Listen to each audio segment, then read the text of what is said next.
Argentina's new president, Javier Milei, is also in Davos. He says he's there to defend the ideas of freedom in a forum polluted by the 2030 socialist agenda.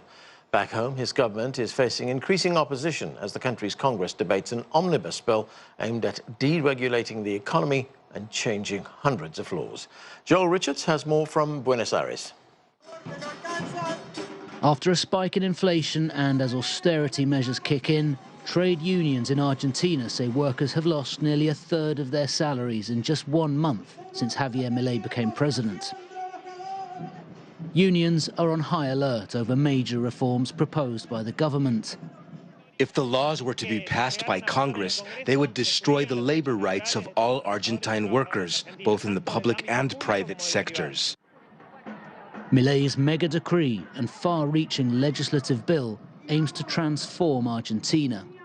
Congress began debating President Milei's so-called omnibus bill last week. The legislation contains 664 articles. It changes hundreds of laws, and it aims to introduce sweeping reform to this country's economy.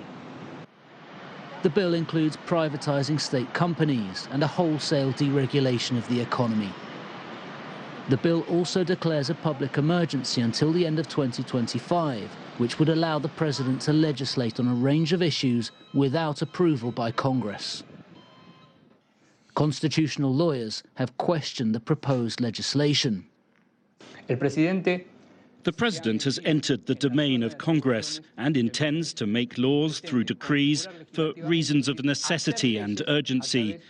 But there is neither necessity nor urgency, let alone a need to create this situation of burying the powers of Congress. The government says the country's economic situation requires the legislation be approved urgently. As long as the law is not passed, said the economy minister, the measures will be tougher, so obviously Argentines will suffer more. A series of injunctions have blocked sections of the mega decree so far. Demonstrations are increasingly common, some organised by unions, some organised informally on WhatsApp groups. Meanwhile, the country's largest trade union has called for a national strike on January 24th. Joel Richards, CGTN, Buenos Aires.